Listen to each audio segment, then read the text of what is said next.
Enfin l'été. Si comme nous tu aimes écouter des podcasts sur la route ou à la plage, on t'a concocté un petit best-of des épisodes qui ont cartonné. Alors laisse-toi inspirer pour préparer une jolie rentrée avec nous. Profite bien de ton été et reviens-nous en pleine forme. On arrive avec plein de surprises en septembre pour la saison 7 de Référence Petite Enfance. Bonne écoute!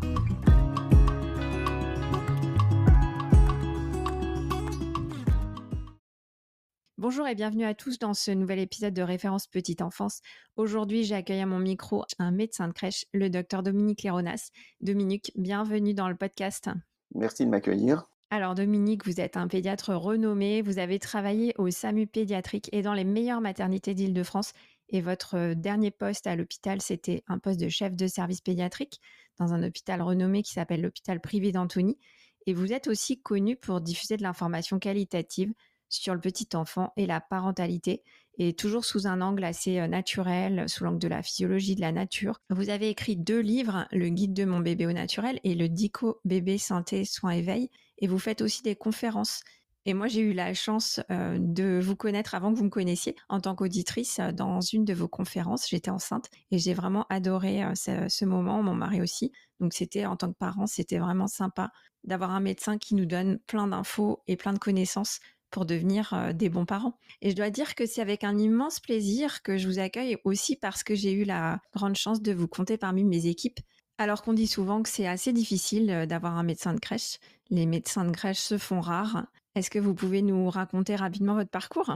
Alors, j'ai un parcours qui est surtout centré sur le temps de la naissance, partager avec les parents l'arrivée d'un bébé, les éveiller à cette relation extraordinaire qui peut se créer à ce moment-là, qui doit se créer, doit se nouer, pour que puisse établir le lien, ce lien qui va durer toute l'existence et qui va être une espèce de caution affective et qui va croître dans les premiers temps de la vie, mais qui va perdurer bien au-delà du temps du bébé, parce que les parents sont toujours très attentifs et très concernés, parce qu'ils arrivent à leur petit, même quand ce petit a 30 ou 40 ans. Je suis convaincu que ce point de départ qui se joue au temps de la naissance est un point de départ essentiel, et comme j'ai pu intervenir aussi bien en maternité, quand les conditions sont sereines, on va dire, c'est serein en principe une naissance, mais c'est jamais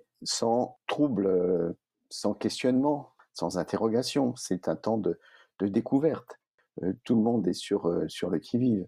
Mais c'est encore plus vrai quand la naissance se déroule dans des conditions défavorables, quand il y a une complication et quand il y a l'éventualité d'une mise en danger du bébé. Et à ce moment-là, ça a été une grande partie de mon activité d'aller secourir les bébés en difficulté à la naissance, de les transférer dans les unités de soins intensifs, ce qui inévitablement occasionne une séparation. Une séparation, point commun avec la crèche, par essence un lieu de séparation. Alors comment vous êtes arrivé en crèche ? Alors je suis arrivé en crèche de façon accidentelle, comme beaucoup de choses dans ma vie. Accidentelle, ça veut dire qui n'était pas programmé, mais que j'ai accueilli avec enthousiasme. Et ça m'a permis de découvrir la crèche collective en remplaçant une amie qui préparait un diplôme complémentaire et que donc j'ai remplacé pendant une année en crèche collective. Et par la suite, je suis devenu médecin référent d'une crèche familiale, donc dans un cadre très différent de ces grands groupes, puisque ce sont des enfants qui sont chez des assistantes maternelles, donc c'est très éclaté, mais avec des temps collectifs aussi. Et puis en dernier lieu, j'ai répondu à votre sollicitation pour être le référent médical des micro-crèches de la Girafe étoilée. Oui, mon équipe a été ravie de pouvoir travailler avec vous, et je dois dire que vous enrichissez énormément les pratiques et le sentiment de sécurité des équipes. Comment vous voyez le rôle du médecin de crèche ? Est-ce que la médecine a encore sa place à la crèche ? Et justement, qu'est-ce que vous avez eu l'impression d'apporter à l'équipe des micro-crèches La Girafe étoilée ? La médecine à la crèche a un rôle très différent de ce qu'il était autrefois. D'abord parce que notre mode de vie a changé, au moins dans les pays occidentaux, et qu'on n'a plus besoin aujourd'hui de contrôler l'état d'hygiène des enfants, même si des fois c'est pas toujours idéal. On n'a pas forcément besoin de contrôler leur diététique et leurs apports alimentaires, et leur suivi médical est habituellement assez régulier. les vaccins très vite en ordre. Donc ce rôle qui était autrefois un rôle prioritaire des médecins de crèche n'a plus lieu d'être. En crèche, aujourd'hui, on accorde une importance toute particulière à l'éveil de l'enfant, à son épanouissement, son développement moteur, ses acquisitions, mais aussi son comportement, sa joie de vivre, son humeur, son instabilité éventuelle et tout ce qui va paraître étrange ou insuffisant dans ces domaines va être référé au médecin et c'est dans une discussion avec les équipes qu'on va pouvoir décider d'une éventuelle orientation pour un conseil spécialisé. Oui, c'est-à-dire qu'avant, dans les crèches, le médecin s'assurait que les enfants aient une hygiène corporelle, une hygiène alimentaire et qu'ils fassent le parcours vaccinal. Mais la protection sanitaire en France a beaucoup évolué. Donc aujourd'hui, on ne trouve plus d'enfants qui soient en souffrance dans ces domaines-là.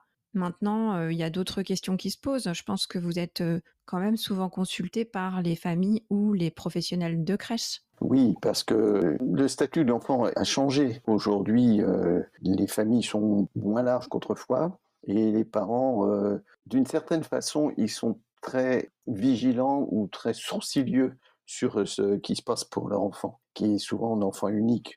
Donc, ils se posent parfois des questions. À l'entrée en crèche, ils ont du mal à comprendre souvent que quand un bébé change de décor à ce point-là, c'est toute sa vie qui s'en trouve perturbée. Les parents ont du mal à admettre, par exemple, qu'un enfant mange peu à la crèche et plus à la maison, dorme plus à la crèche et moins à la maison, alors que c'est finalement logique pour un petit quand il se retrouve hors de chez lui et éloigné de ses visages habituels, de ses références habituelles, eh bien, il peut effectivement déplacer ses temps de sommeil et ses repas de la crèche à la maison, dans un sens ou dans l'autre. Et donc ça, c'est des fois des questionnements des parents qui ne sont pas du tout des inquiétudes justifiées. Donc pour vous, les grandes questions des parents, c'est surtout l'alimentation, le sommeil, comment l'enfant change en fait quand il arrive en crèche. En France aujourd'hui, les enfants sont admis en crèche à partir de 2 mois et demi. Je pense que vous faites partie de ceux qui pensent que c'est un peu trop tôt pour les bébés, mais c'est la réalité sociale aujourd'hui en France. Alors comment réussir son entrée en crèche pour un bébé, un petit bébé de moins de 6 mois, disons? Alors la première chose et la chose essentielle, c'est de comprendre que la séparation, c'est pas quelqu'un qui sépare deux, mais c'est deux personnes qui séparent. On prête attention au comportement du bébé, il faut prêter au moins autant attention au comportement de la maman. Le bébé vit en symbiose avec sa mère depuis la naissance, depuis même le début de la grossesse, et pour qu'un bébé aille bien, il faut que sa maman aille bien. Si la maman est en difficulté parce que cette séparation intervient trop tôt, à un moment où son lien physiologique, hormonal est très fort avec son bébé, si elle a du mal à surmonter ça, si elle n'est pas claire avec elle-même, parce que, attention, les mamans font toujours bonne figure parce que il est convenu qu'elles doivent retourner travailler, elles ne veulent pas remettre ça en question, mais c'est pas parce qu'elles disent qu'elles l'acceptent qu'au fond d'elles-mêmes, c'est vrai. Donc, il peut y avoir beaucoup d'ambiguïté chez une maman et c'est important de travailler avec elle sur la vérité de sa prise de position. Qu'elle puisse nouer une relation de confiance en fait avec l'équipe de la crèche. Bien sûr, mais la maman, elle est dans une situation bancale au sens que elle ne trouve pas normal que quelqu'un d'autre ait autant de pouvoir qu'elle sur son enfant ou autant de responsabilité qu'elle, autant d'attachement qu'elle, que son enfant puisse s'attacher à quelqu'un d'autre qu'elle, c'est très dérangeant pour une maman. Et en même temps, si ça ne se fait pas, l'entrée à la crèche ne se passe pas bien. Donc d'un côté elle veut, de l'autre côté elle veut pas. Et ça, il faut le comprendre. Et c'est pas toujours simple. Oui, donc pour vous, le premier outil pour un parent, c'est vraiment de travailler son choix, sa décision, pour qu'il puisse réussir à entrer en crèche en faisant confiance à l'équipe. Et pour l'équipe, quelles sont les clés de la réussite que vous avez pu observer, que vous avez pu travailler avec les équipes de crèche, notamment dans les micro-crèches que vous fréquentez en ce moment? Bien, c'est assez comparable à ce qu'on peut vivre avec les équipes en maternité. C'est la bienveillance, l'écoute et l'absence de jugement. Et les parents sont tous différents, les mamans sont toutes différentes. Il y a des mamans qui sont peu invasives, il y en a d'autres qui sont très invasives.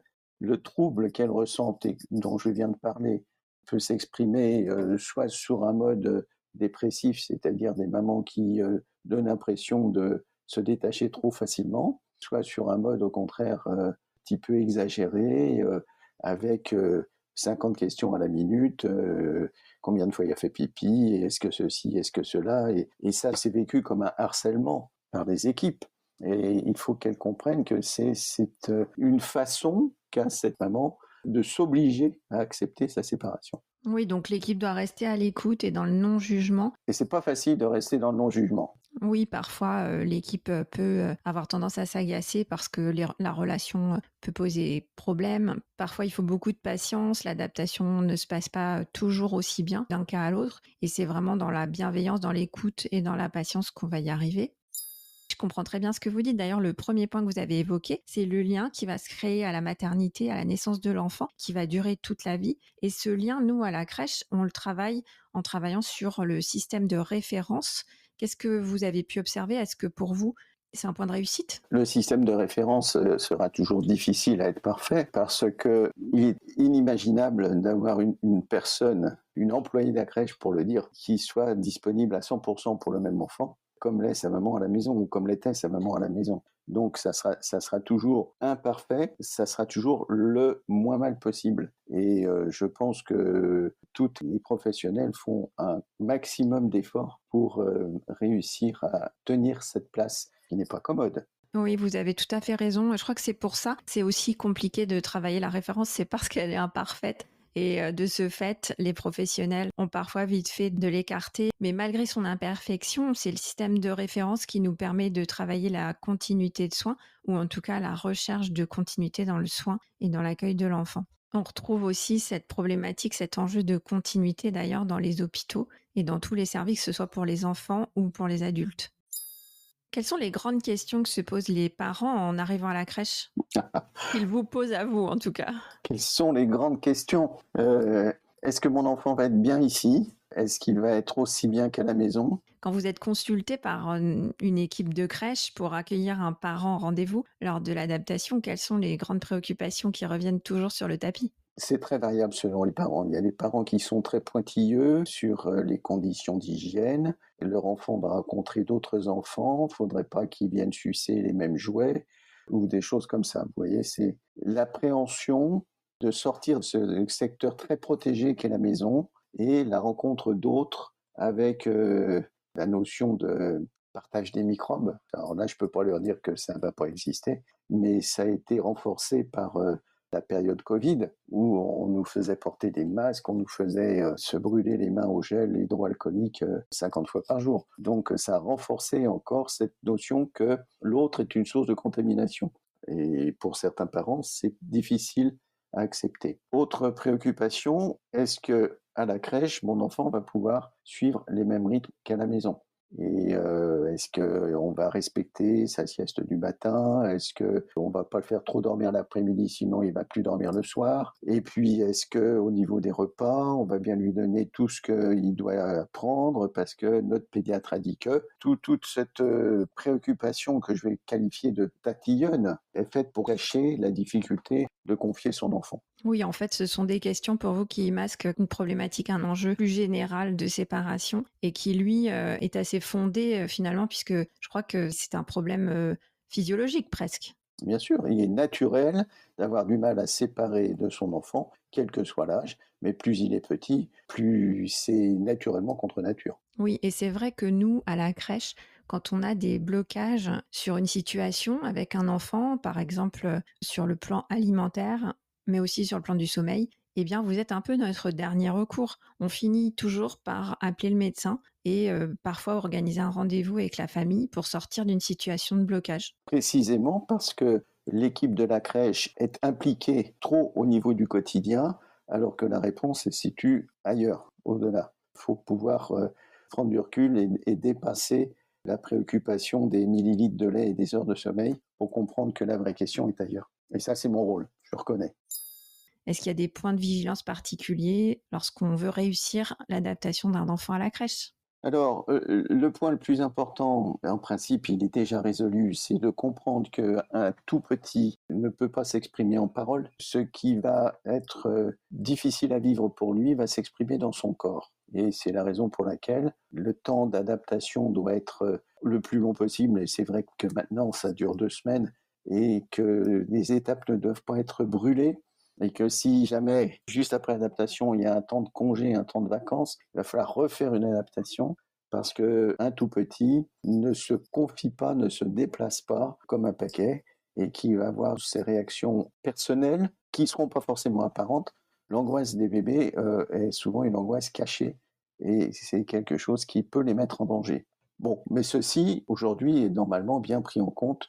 Dans beaucoup de crèches, ça dure encore, moins de 2 semaines. C'est souvent 1 semaine. Alors, il y a les crèches, qui préconisent 1 semaine, les crèches qui préconisent 2 semaines. Moi, je suis vraiment partisan d'avoir des adaptations le plus long possible. Mais c'est vrai que d'un point de vue sociétal, c'est une période, qu'il est difficile de libérer pour les parents qui reprennent le travail. Oui, raison de plus pour anticiper, pour pouvoir caler cette période d'adaptation. Je pense que pour les enfants tout petits, hein, pour les tout petits nourrissons, c'est une, je le dis clairement, c'est une protection vitale. On a eu autrefois beaucoup de morts subites lors des entrées en crèche, quand on ne respectait pas ce que peut ressentir un enfant quand il quitte ses repères familiers. Oui, c'est pour ça d'ailleurs qu'il y avait la visite obligatoire jusqu'à il y a très peu de temps pour les enfants de moins de 4 mois. Il fallait qu'ils soient vus par le médecin et on préconise souvent de garder à côté de nous dans la salle de vie les plus petits bébés lorsqu'ils dorment, justement pour la prévention de la mort subite du nourrisson.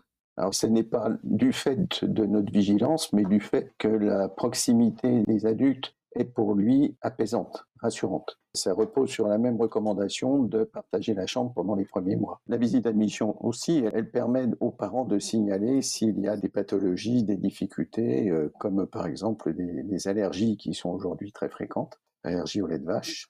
Bon, j'en profiterai pour placer le fait qu'un bébé allaité peut normalement continuer d'être allaité quand il entre en crèche, que c'est une question d'organisation. Si sa maman le désire, il n'y a aucune raison pour que l'entrée à la crèche soit une obligation de sevrage. Et cette année, il y aura au mois d'octobre un événement qui se reproduit tous les ans, la Semaine mondiale de l'allaitement maternel, et dont le thème est continuer d'allaiter en reprenant le travail. Et c'est une façon de signaler aux mamans françaises que reprendre le travail, même quand c'est très tôt, trop tôt, je l'ai déjà dit, eh bien, ça n'est pas synonyme d'arrêter cette richesse que l'on partage avec son bébé par l'allaitement. Oui, tout à fait. C'est un des points qui est assez difficile à travailler en crèche, mais je pense qu'il faudra que je fasse un épisode complet là-dessus parce que c'est vraiment une question d'organisation du temps et aussi de l'espace dans la crèche et des conditions d'hygiène. Enfin, c'est tout un protocole. Toutes les crèches ont envie de le permettre, mais on ne sait pas toujours comment faire. Et en ce moment, c'est un des sujets d'actualité et je pense que ça va beaucoup évoluer dans les mois et dans les années à venir.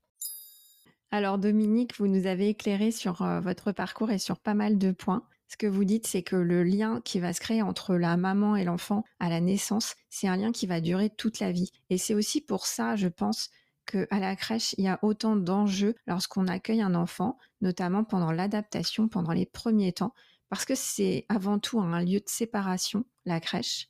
Ensuite, vous nous avez dit que la médecine en crèche avait beaucoup changé, puisqu'avant, il y avait un enjeu de prévention. Le médecin de crèche venait vérifier la vaccination des enfants, leur hygiène et leur hygiène alimentaire, alors qu'aujourd'hui, le médecin est plus là en rôle de conseil, de hotline, pour soutenir le travail des professionnels et aussi pour pouvoir répondre aux préoccupations des parents. Moi, je trouve ça hyper important de pouvoir faire un rendez-vous avec le médecin et avec le psychologue lorsqu'on accueille un enfant. C'est beaucoup moins le cas qu'avant, c'est moins obligatoire, mais ça fait vraiment partie de l'équipe pluridisciplinaire et du soutien de l'équipe et du soutien à la parentalité.